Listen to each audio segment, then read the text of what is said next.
It is a popular online pharmacy that was ordered to shut down by the Justice Department. Canada Drugs was selling counterfeit meds. And as the I-Team's Courtney Garris discovered, many of those black market drugs coming to the U.S. from different distributors, well, they were sold here in Wisconsin. Courtney?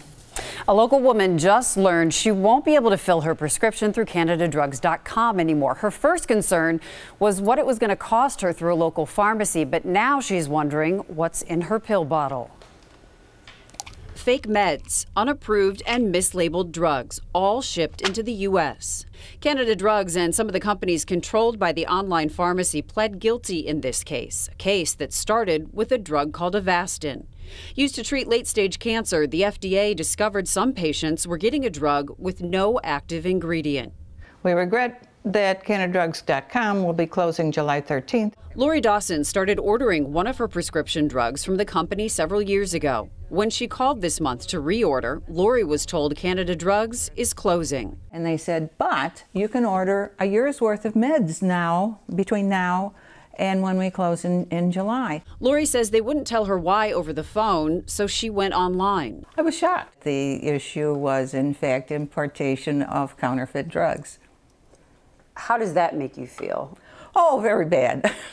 I was thinking, geez, if I've been paying for placebos or something worse these past years. According to this indictment, Canada Drugs and some of its subsidiaries misled customers about the safety of the drugs it sold, saying the medicine was manufactured in FDA-approved facilities overseas.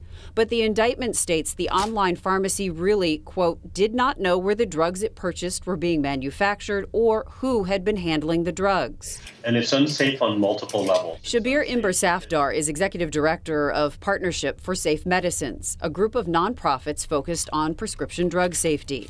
He warns never buy online unless it's a U.S. licensed pharmacy. If you import drugs, there's no guarantee you're getting the real thing. The counterfeit cancer medication also came from England, but that was its last stop. It had 3 stops before that, including Turkey and possibly also Syria. Imber-Safdar says Canada Drugs is able to keep prices low because he claims it buys off the black market. If you're selling basically something that has no medicine in it, you can undercut everybody's price. Do you think that consumers understand the scope of this problem, the counterfeit drug problem? I can assure you they do not. The list of counterfeit drugs sold in the U.S. is long. Many are meds used to treat common issues like arthritis and asthma. The FDA warnings about this issue touch almost every state, including Wisconsin. According to Safe Medicines, as many as 65 different kinds of counterfeit prescription drugs have been sold in our state. The product they're shipping to me is from England, and that's where I've gotten my product before. And you trust it? As much as one can trust, not knowing all the facts. Lori has not experienced any side effects and plans to keep taking her Canada Drugs supply until it runs out.